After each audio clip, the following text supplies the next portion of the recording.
9 करोड़ किसानों को 20,000 करोड़ रुपया वितरित किया गया और अभी तक कुल 12 करोड़ 33 लाख किसानों को 3 लाख करोड़ रुपया वितरित किया गया है। खरीफ फसलों का एमएसपी बढ़ाया गया है। मैं एमएसपी पर जरूर कहना चाहूंगा कि आप लोग भी आंकड़ों का अध्ययन करिएगा।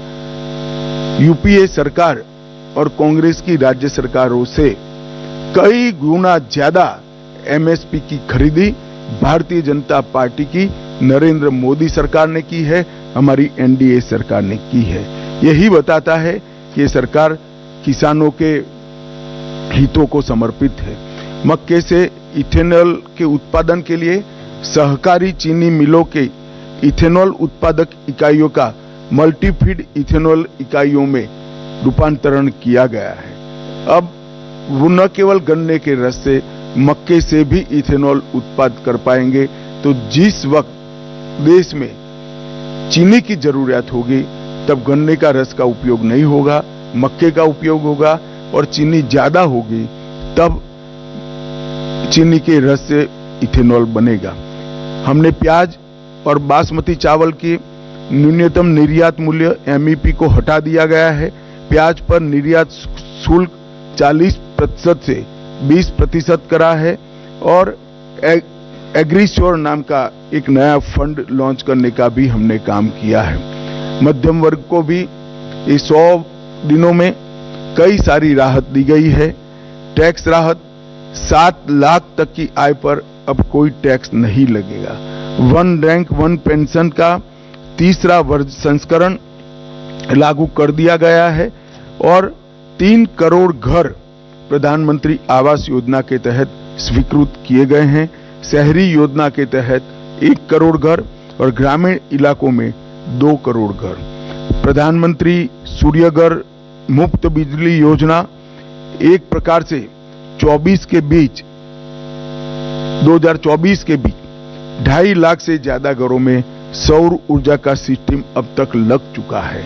एक अनूठी योजना है जिससे मध्यम वर्ग के परिवारों का बिजली का बिल तो मुफ्त हो ही जाता है, साथ में सौर ऊर्जा के हमारे लक्ष्य की पूर्ति के लिए भी वो कंट्रीब्यूट करते हैं। पीएम ई बस सेवा एनवायरमेंट फ्रेंडली सिस्टम तैयार करने के लिए लगभग 3400 करोड़ की सहायता से हमने पीएम ई बस सेवाओं की स्वीकृति दी है और स्टार्टअप को वित्तीय राहत और इनोवेशन को बढ़ावा देने के लिए स्टार्टअप पर 31% का बोझ डालने वाले एंजल टैक्स को समाप्त करने का भी निर्णय भारतीय जनता पार्टी की सरकार ने दिया है। National industrial corridor development programme के तहत 12 इंडस्ट्रियल जोन बनाए जाएंगे। जो 12 इंडस्ट्रियल जोन बनाए जाएंगे वो कहीं न कहीं बड़े नेशनल हाईवे से लिंक होंगे, इसके आसपास होंगे।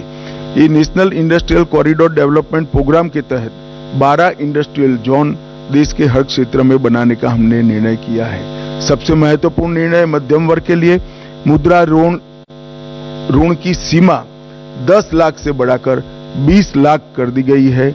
पुराने ऋण का जिन्होंने सफलतापूर्वक भुगतान किया है वो सभी को इसका फायदा मिलेगा। एमएसएमई के लिए क्रेडिट गारंटी स्कीम शुरू की गई। छोटे व्यापारियों और छोटे उद्यमियों को बिना गारंटी से इससे ऋण मिल पाएगा और उनके व्यापार को नई सरलता और सामर्थ्य दोनों मिलेगा। सशक्त युवा ये किसी भी देश के विकास की प्राथमिक शर्त है। 2 लाख करोड़ के पीएम पैकेज की घोषणा हमने की है जो 5 साल में 4 करोड़ 10 लाख युवाओं को इसका लाभ पहुंचने वाला है। 1 करोड़ युवाओं को टॉप कंपनी में इंटर्नशिप के अवसर, अलाउंस और एक मुफ्त सहायता राशि देने का भी निर्णय हमारी सरकार ने किया है। केंद्र सरकार ने भी लगभग कई हजार नियुक्तियों की घोषणा की है।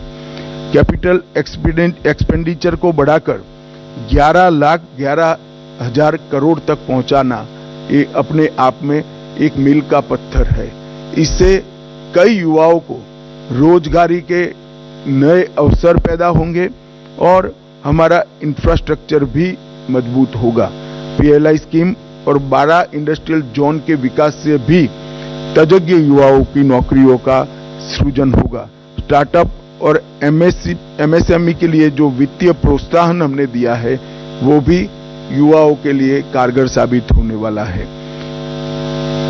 दीनदयाल अंत्योदय योजना के तहत 10 करोड़ से अधिक महिलाओं को संगठित कर 90 लाख से अधिक स्वयं सहायता जूथ बनाए गए हैं और लखपति दीदी योजना के तहत 11 लाख नई लखपति दीदियों को ये 100 दिन में प्रमाण पत्र दिया गया है।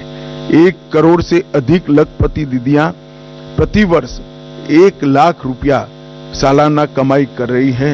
ये महिलाओं के लिए 1 लाख का राशि एक स्वप्न माना जाता था, आज वो सम्मान के साथ अपना जीवन जी दे। इसके साथ पर्यटन दीदियों जो गाइड का काम करेगी, पर्यटन मित्रों और ड्रोन दीदी के माध्यम से सेल्फ हेल्प ग्रुप और युवाओं को पर्यटन से जोड़ने का काम भी हमने किया है।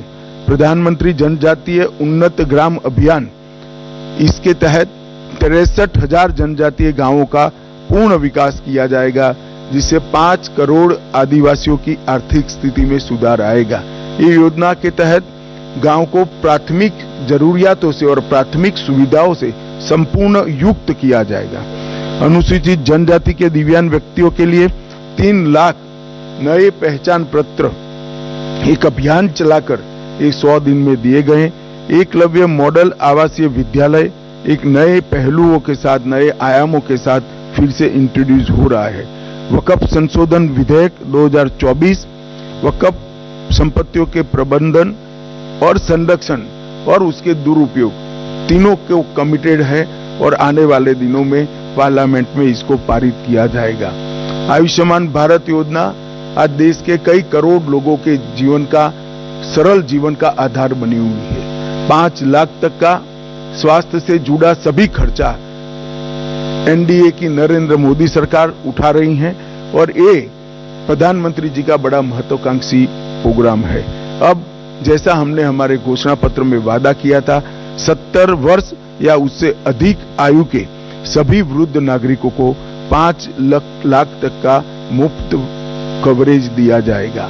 इसमें जो गरीब घर में 70 साल से अधिक वाले लोग हैं उनको अपने कार्ड के अलावे और 5 लाख दिया जाएगा, तो उनका कवरेज एक प्रकार से 10 लाख तक किया जाएगा।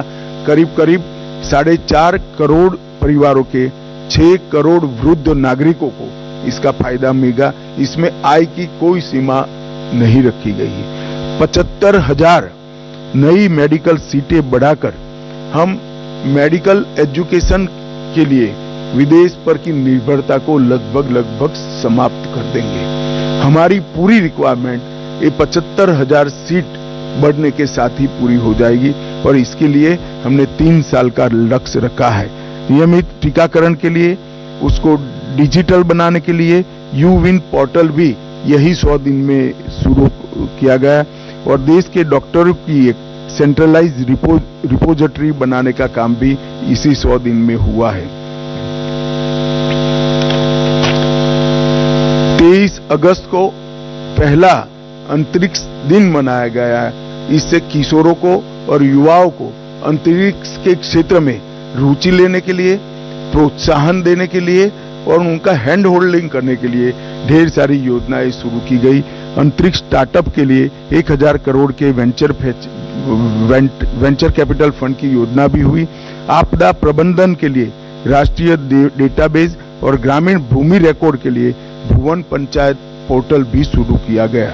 सेमीकंडक्टर, गुजरात के सानंद में सेमीकंडक्टर की इकाई स्थापित की गई और मैं आपको बड़े विश्वास के साथ बताता हूं कि आने वाले 10 सालों में भारत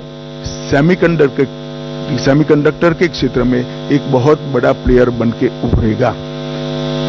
लॉ एंड ऑर्डर का जहां तक सवाल है, पुराने ब्रिटिशरों ने बनाए हुए आपराधिक कानूनों को बदलकर 1 जुलाई 2024 को 3 नए कानून इंप्लीमेंट किए गए। भारतीय दंड संहिता, भारतीय नागरिक सुरक्षा संहिता और भारतीय साक्ष्य अधिनियम, भारतीय न्याय संहिता, भारतीय नागरिक सुरक्षा संहिता और भारतीय साक्ष्य अधिनियम, ये तीनों क्रिमिनल जस्टिस सिस्टम के पूर्ति करने वाले कानून आने वाले दिनों में हमारी क्रिमिनल जस्टिस सिस्टम को न केवल लोकभोग्य बनाएंगे, लोगों को न्याय मिलने का एक सरल रास्ता होगा, समय पर न्याय मिलने की शुरुआत होगी। और मैं बड़े विश्वास के साथ आपको बताना चाहता हूं कि 3 साल के बाद जब इसका कंप्लीट इम्प्लीमेंटेशन समाप्त होगा, हम दुनिया में सबसे आधुनिक क्रिमिनल जस्टिस सिस्टम रखने वाले देशों में से एक बन जाएंगे। शहरी बाढ़ प्रबंधन के लिए 6,350 करोड़ रुपए की नई योजना देश में पहली बार लाई गई। लद्दाख में 5 नए जिले बनाए गए। 25 जून को संविधान हत्या दिन मनाने का फैसला कर आने वाली पीढ़ी को इमरजेंसी जैसे काले दौर से देश को न गुजरना पड़े, इसलिए जागरूक करने का एक हमेशा के लिए प्रयास करने का निर्णय लिया गया। पूर्वोत्तर में हाइड्रो इलेक्ट्रिक परियोजनाओं की मंजूरी दी गई लगभग 4100 करोड़ रुपया के साथ, और राष्ट्रीय ग्रीन हाइड्रोजन मिशन को सेकंड ट्रेज को भी शुरू कर दिया गया। मित्रों, पीएम मोदी जी का युद्ध के बीच में रूस और यूक्रेन की महत्वपूर्ण यात्राओं पूरी दुनिया आस के साथ नजर गड़ाकर बैठी है। पहली बार भारत में यूनेस्को की विश्व धरोहर समिति की बैठक हुई। आने वाले दिनों में इससे हमारी कई धरोहरों को वापस लाने में हमें बहुत बड़ा फायदा होने वाला है। आपदा प्रबंधन अधिनियम, इसको 2024 में लोकसभा में पेश किया गया है, और मैं मानता हूं कि अर्बन फ्लड मैनेजमेंट, अग्निशमन सेवाएं, ग्लेशियर झील विस्फोट, फ्लड और अन्य डिजास्टर के मिटिगेशन के हेतु ये जो आपदा प्रबंधन अधिनियम आया है वो सब जरूरियातों को आज के दिन की पूरा करेगा, और इसके लिए 12,554 करोड़ की योजना भी ये सब विशिष्ट आपदाओं के लिए निश्चित किए गए हैं। 4 सितंबर को 35 सालों के संघर्ष के बाद त्रिपुरा में NLFT और ATTF के साथ शांति समझौता किया गया। मानस हेल्पलाइन नारकोटिक्स की रोकथाम के लिए और सूचनाओं के लिए शुरू की गई। अगले 5 साल में 5000 साइबर कमांडो तैयार किए जाएंगे, और साइबर अपराध के लिए सस्पेक्ट रजिस्ट्री भी तैयार की जाएगी। मित्रों, 100 दिन में इतना सारा जो काम उसको अंजाम देने में सफलता मिली है, उसका कारण है जब हम चुनाव में गए, राजनीतिक पार्टियां और चुने हुए प्रतिनिधि तो चुनाव में गए थे, परंतु मोदी जी ने चुनाव के 6 महीने पहले ही ब्यूरोक्रेसी को एक काम दिया था कि पाइपलाइन में जितनी भी चीजें पड़ी है, जो भी नई सरकार आएगी उसके लिए समाप्त कर रखे, जिससे देश के विकास के गति में बाधा न उत्पन्न हो। इसी का परिणाम है कि ये लगभग लाखों करोड़ों के काम 100 दिन के अंदर ही हम कैबिनेट तक की पूरी प्रोसीजर और कई जगह तो टेंडरिंग भी समाप्त कर चुके हैं। इसके कारण देश की विकास की गति न केवल बढ़ेगी, देश सुरक्षित संपन्न होगा, और नई शिक्षा नीति को इम्प्लीमेंट कर शिक्षा के क्षेत्र में भी हम आगे बढ़ेंगे। मैं आशा करता हूं कि मोदी जी के नेतृत्व में ये जो विकास का रथ चला है वो आगे पर भी चला रहेगा, इसका हम सभी को विश्वास है। अब आप सब इसके बारे में कुछ पूछना चाहते हैं तो जरूर पूछिए। मैं प्रश्न लूंगा। सबसे पहले आप अपना और अपने संस्थान का परिचय अवश्य दें। सबसे पहले 16 नंबर। नमस्कार। सबसे पहले तो मैं आपको, अब 16 नंबर नीचे कर दो। हाँ जी, सबसे पहले तो मैं आपको धन्यवाद दूंगा। हिंदी के प्रति जो आपका अनुराग है, हिंदी को अंतर्राष्ट्रीय भाषा बनाने की बात आपने कही है, लेकिन मेरा सवाल है, विकसित भारत में जो राजनीतिक विमर्श है, भाषा का जो विमर्श है, उस पर सवाल करना चाहता हूं। हरियाणा में चुनाव चल रहे हैं। कांग्रेस के एक सांसद जयप्रकाश जी ने कहा है कि महिलाएं अगर लिपस्टिक लगाकर और पाउडर लगाकर। एक मिनट जी सर। भाई मैं हर रोज आपके लिए उपलब्ध हूं। आज के प्रेस कॉन्फ्रेंस का विषयांतर न हो इसके लिए मेरे आपसे सबसे विनंती है कि 100 दिन में अगर कोई सवाल हो तो जरूर करिए। हाँ सर। रुचि न हो तो उत्पन्न करके भी करिए। नहीं सर, रुचि है सर, रुचि है, भाषा के विमर्श पे है। भाषा का जो विमर्श है विकसित भारत में कितना सार्थक होगा, केंद्रीय मंत्री रवनीत बिट्टू जी ने प्रतिपक्ष के नेता राहुल चलिए, हो गांधी को गया अभी। आतंक आप पॉलिटिकल सवाल की दिशा में न जाइए, मैं दृढ़ता से नहीं जवाब दूंगा। बार बार कहना पड़े अच्छा नहीं लगता है। जहां तक भाषा का सवाल है, मैं स्पष्ट कर देता हूं, हमारी सरकार मानती है कि कोई भी देश अपनी स्थानीय भाषाओं को समाप्त कर कर विकास नहीं कर सकता है। स्थानीय भाषाओं के साथ हमारा इतिहास, हमारी संस्कृति और हमारी परंपराएं जुड़ी हुई है। इसलिए नई शिक्षा नीति में हमने प्राथमिक शिक्षा स्थानीय भाषाओं में हो, इस पर बड़ा आग्रह किया है।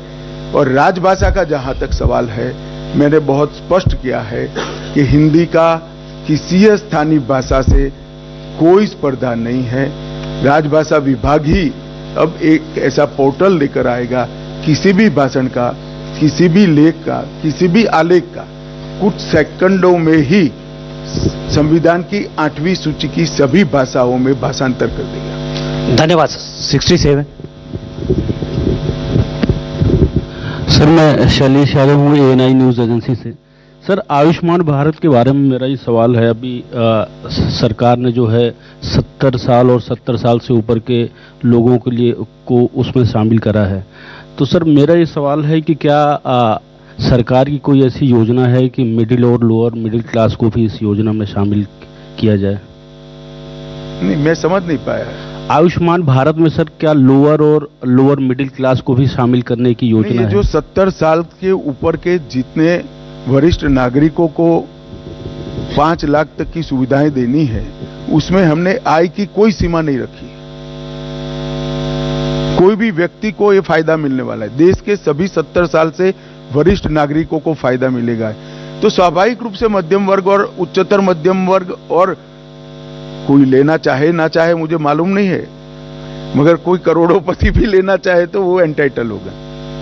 255। एक सर मैं अमित हूँ टाइम्स नंबर से। सर एक सवाल है, 100 दिन के जो अचीवमेंट्स की बात हो रही है उसमें तमाम चीजें हैं, लेकिन विपक्ष ये कह रहा है कि जो रेलवे है, रेलवे में जिस तरह से हादसे हो रहे हैं, जिस तरह से चीजें हो रही है, और कई लोग उसको देख के कह रहे हैं कि ये सरकार में रेल हादसे हो रहे थे, लेकिन जो देखा गया है किस तरह से सामने हुई, तो क्या आपको लगता है कि उसमें सैबोटेज वाली भी चीज हो रही है या कोई साजिश है उसमें जानबूझ के सरकार को बदनाम करने की कोशिश रेल हादसे के जरिए? जवाब आपने ही दे दिया अमित, मैं क्या बताऊं, बताइए। मित्रों, रेलवे का जिस तरह से एक्सपांशन हो रहा है, ये एक्सपांशन देश की जनता फील कर रही है। और जहां तक हादसों का सवाल है, हम इसकी तह तक जाकर इसकी जांच करेंगे। कारण जो भी है, इसका निवारण करने के लिए सरकार कटिबद्ध है। आपके सवाल के अलावे भी मेरी विगत 2 दिन में अश्विनी जी से लंबी बात हुई, उन्होंने एक पूरा रोड मैप तैयार कराया है।